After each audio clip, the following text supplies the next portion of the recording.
વિદ્યાર્થી મિત્રો, હું યાશિકા પટેલ આપ સર્વેનું અમારી યુટ્યુબ ચેનલ દીપમ જ્ઞાન ક્રાંતિમાં હાર્દિક સ્વાગત કરું છું. મિત્રો, આ વિડીયોમાં આપણે ધોરણ 12 વાણિજ્ય પત્ર વ્યવહાર અને સેક્રેટરીયલ પ્રેક્ટિસ એટલે કે SPCC અંતર્ગત જે વિભાગ નંબર 2 છે, જે છે સેક્રેટરીયલ પ્રેક્ટિસ, એનું 6થું ચેપ્ટર કે જે છે કંપનીની સભાઓ, તો એ વિશે આપણે વાત કરી રહ્યા છે. અને આપણે અગાઉ જોયું હતું કે આ જે વિવિધ સભાઓ પ્રયોજાય છે, તો એ સભાઓ દરમિયાન કેટલાક વિશેષ શબ્દો પણ પ્રયોજાય છે, જેવા કે સભાની નોટિસ, સભાની ગણ સંખ્યા, સભાની કાર્યસૂચિ, સભાના સભાપતિ એટલે કે ચેરમેન, સભાનોંધ, મતદાન.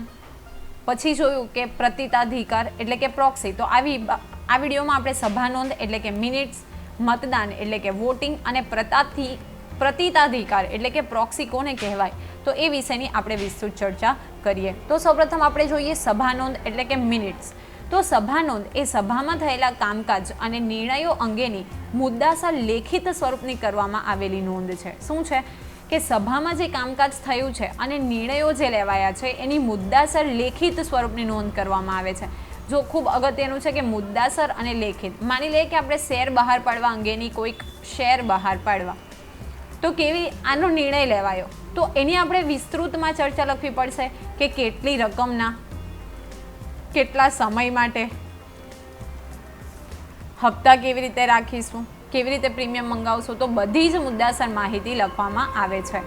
કંપની ધારા પ્રમાણે કંપનીએ દરેક સભ્યોની, દાખલા તરીકે સામાન્ય સભા, ખાસ સભા, ડિરેક્ટર્સની સભા, સભ્યોની સભા, કમિટી સભા વગેરે નોંધ રાખવી જોઈએ. એટલે એવું જરૂરી નથી કે કોઈ એક સભાની, જેટલી પણ કંપની ધારા પ્રમાણે સભા બોલાવાઈ હોય, દાખલા તરીકે સામાન્ય સભા હોય, ખાસ સભા હોય, ડિરેક્ટર્સની સભા હોય, સભ્યોની સભા હોય, કમિટીની સભા, આ બધી જ સભાની શું રાખવી પડે છે?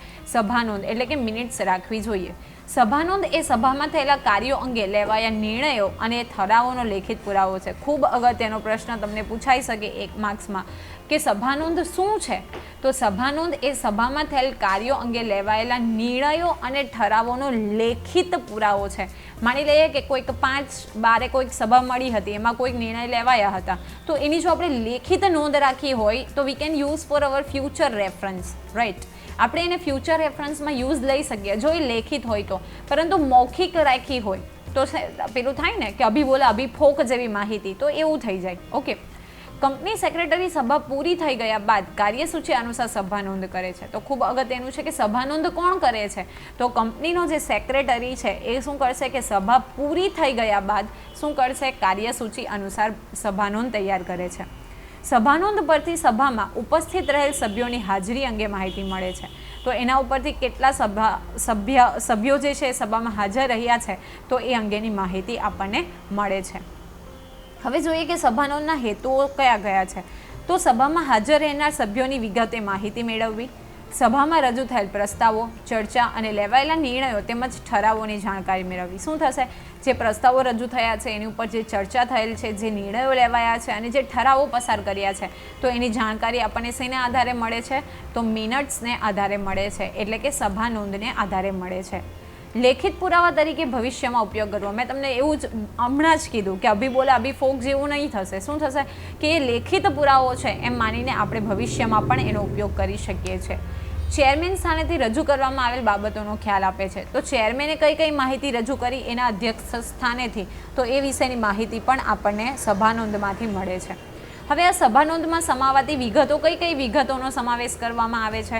તો સભાની તારીખ, સમય, પ્રકાર અને સ્થળ. પ્રકાર એટલે કે કયા પ્રકારની સભા બોલાવવામાં આવી છે? શેર હોલ્ડર્સની સભા છે કે ડિરેક્ટર્સની સભા છે કે પછી ખાસ સભા આપણે બોલાવી હોય, સમિતિની સભા, તો કઈ સભા છે? તો એ અંગેની માહિતી પણ આપણને મળે છે. ઓકે, તો એ તમારે યાદ રાખવાનું છે. સભામાં હાજર રહેલા ડિરેક્ટર્સ અથવા સભ્યોનું નામ અને હોદ્દા. આપણને ખબર જ કીધું હતું કે સભા દરમિયાન શું કરવામાં આવે છે?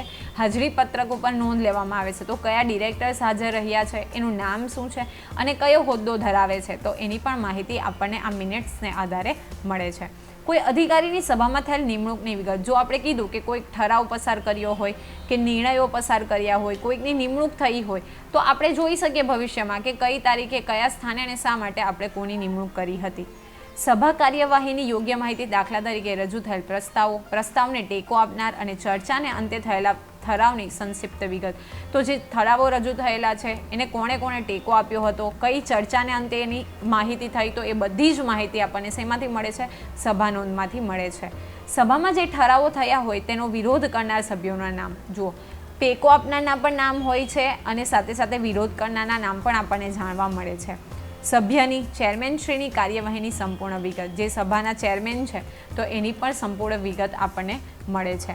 પછી થઈ વાત કરીએ મતદાન એટલે કે વોટિંગની, તો ભારતીય કંપની ધારા પ્રમાણે કંપનીની સભામાં તમામ નિર્ણયો કે ઠરાવો સભ્યની બહુમતીથી લેવાય તે જરૂરી છે. આ તો કોમન વસ્તુ થઈ ગઈ કે કોઈ પણ તમારે નિર્ણયો કે ઠરાવ પસાર કરવું હોય તો તમારે બહુમતી એટલે કે મેજોરિટી જરૂરી છે. 20 સભ્યો હોય માની લઈએ, તો એમાંથી મેજોરિટી ધારો કે 12 યસ કહે છે અને 8 નો કહે છે, તો શું થશે? મેજોરિટી યસથી પસાર થશે. અથવા તો 12 નો કહે છે અને 8 યસ કહે છે, તો મેજોરિટી નો છે તો નોને આપણે ધ્યાનમાં લેવું પડશે.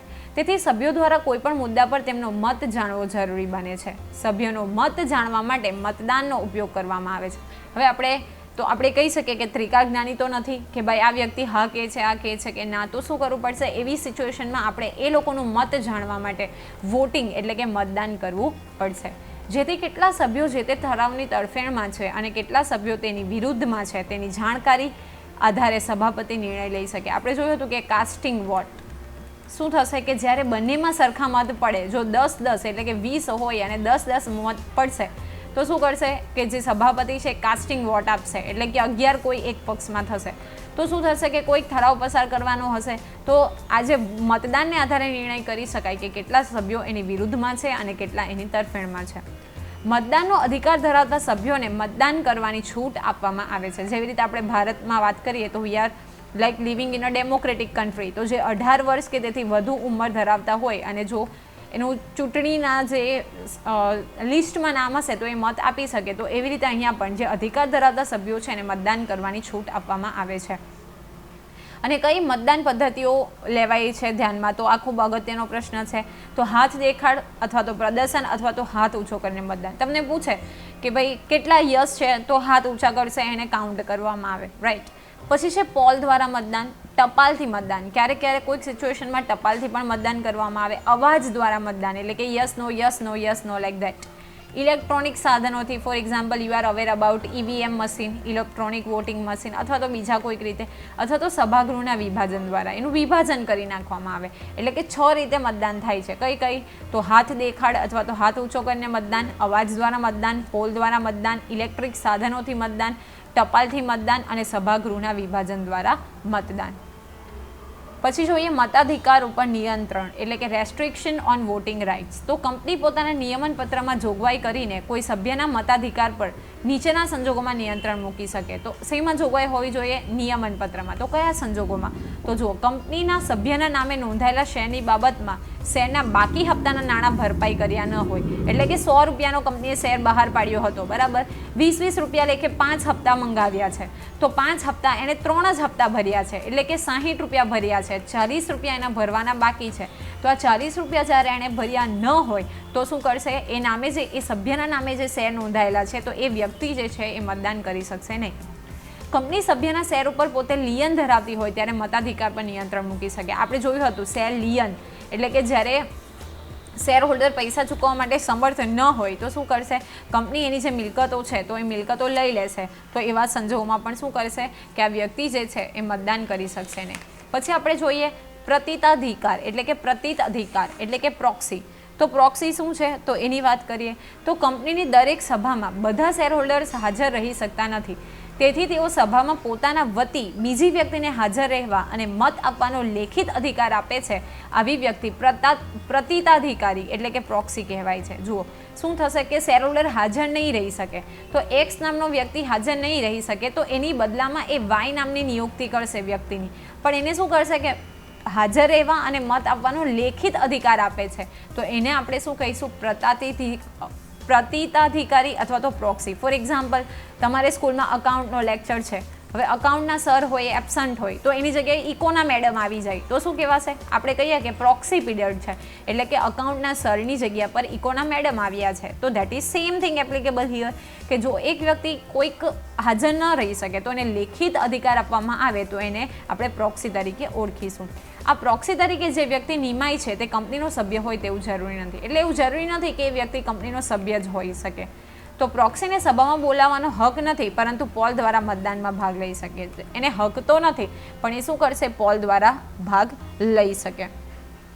હવે પ્રોક્સીનો હેતુ શું છે? તો કંપનીનો કોઈ સભ્ય કંપનીએ બોલાવેલ કોઈ સભામાં હાજર રહી શકે તેમ ન હોય ત્યારે તે પોતાની જગ્યાએ બીજી વ્યક્તિને હાજર રાખે અને મતદાન દ્વારા મત આપી શકે. એટલે કે કોઈ એક વ્યક્તિ હાજર નહીં રહી શકે, મેં તમને કીધું કે એક્સ વ્યક્તિ હાજર ન રહી શકે તો એની જગ્યા પર વાય વ્યક્તિની લેખિત નિયુક્તિ કરવામાં આવે તો એને આપણે શું કહીશું? પ્રોક્સી કહીશું.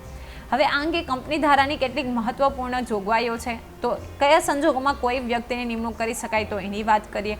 તો પ્રોક્સીને સભામાં બોલાવવામાં હક પ્રાપ્ત થતો નથી, પરંતુ પોલ દ્વારા મતદાન કરી શકે. શું થશે? જ્યારે પોલિંગ કરવામાં આવે, વોટિંગ, તો એ કરી શકશે, પણ એ હાજર એને બોલાવવાનો હક પ્રાપ્ત થતો નથી. જે વ્યક્તિની નિમણૂક થઈ હોય તે વધુમાં વધુ 50 સભ્યો વતી કાર્ય કરી શકે છે. સભ્યએ પોતાના 48 કલાક પહેલાં પ્રોક્સીની નિમણૂકનું ફોર્મ જરૂરી દસ્તાવેજો સાથે રજૂ કરવું પડે છે. એટલે કે આ એક્સ નામની વ્યક્તિ જો સભામાં હાજર રહી શકતી ન હોય તો બિફોર 48 અવર્સ એણે શું કરવું પડશે કે આ વાય વ્યક્તિને એ નિયુક્ત કરવા માંગે છે તો એનું ફોર્મ ભરવું પડશે જરૂરી દસ્તાવેજોની સાથે. સગીને પ્રોક્સી તરીકે નિમણૂક આપી શકાય નહીં, એટલે કે બિલો 18 યર્સને તમે શું કરી શકો? પ્રોક્સી તરીકે નિમણૂક કરી શકો નહીં. એક જ વ્યક્તિની કંપનીના સંદર્ભમાં ઉપરની જોગવાઈ લાગુ પડતી નથી. જો એકલ વ્યક્તિત્વ ધરાવતી કંપની છે તો એક જ માલિક હશે તો આ કન્ડિશન ઉપર લાગુ પડતી નથી. પછી જોઈએ આપણે પ્રોક્સી અંગે સેક્રેટરીની ફરજો. તો પ્રોક્સીની નિમણૂક અંગેના ફોર્મ એકત્ર કરવા અને તપાસવા. શું કરશે? એ ફોર્મ કલેક્ટ કરશે અને એને ચેક કરશે. ફોર્મ મળ્યા તારીખ, સમય, સ્થળ, સ્ટેમ્પ, સહી અને સભ્યનું કાયદેસર પણ તપાસવું. એટલે કે લીગલ છે કે કેમ એની તારીખ, સમય, સ્થળ, સ્ટેમ્પ, સહી અને બધી ચેક કરશે. પ્રોક્સીની નિમણૂકની યાદી તૈયાર કરવી, જેમાં સભ્યનું નામ, પ્રોક્સીનું નામ, શેરની સંખ્યા, મતની સંખ્યા વગેરેની નોંધ રાખવી. શું કરશે? યાદી તૈયાર કરશે, એમાં નામ લખશે, પ્રોક્સીનું નામ લખશે, શેરની સંખ્યા લખશે, મતની સંખ્યા વગેરેની પણ એ નોંધ રાખશે. પ્રોક્સી નિમણૂકના ફોર્મ સમયસર ન મળ્યા હોય તો રદ કરવા. આપણે કીધું કે 48 કલાક પહેલાં જો ફોર્મ નહીં મળે તો એને શું કરવામાં આવશે? રદ કરવામાં આવશે. પ્રોક્સી પોતાનો હક યોગ્ય કાયદેસર રીતે નિયમન પત્રની જોગવાઈ અનુસાર કરે તે જોવાની ફરજ. એટલે શું કરશે કે નિયમન પત્રની જે જોગવાઈ છે એને અનુસરીને હક કાયદેસર રીતે ફોલો થાય છે કે કેમ તો તે જોવાની ફરજ પણ કોની છે? કંપનીના સેક્રેટરીની છે. આશા રાખું છું તમને મિત્રો કે તમને આ વિડીયોમાં સમજ પડી ગઈ હશે. અને જો તમને વિડીયો પસંદ પડે તો લાઇક કરજો, શેર કરજો અને અમારી ચેનલને જરૂરથી સબસ્ક્રાઈબ કરજો. ત્યાં સુધી હું રજા લઉં છું. Take care, good bye, thank you and have a nice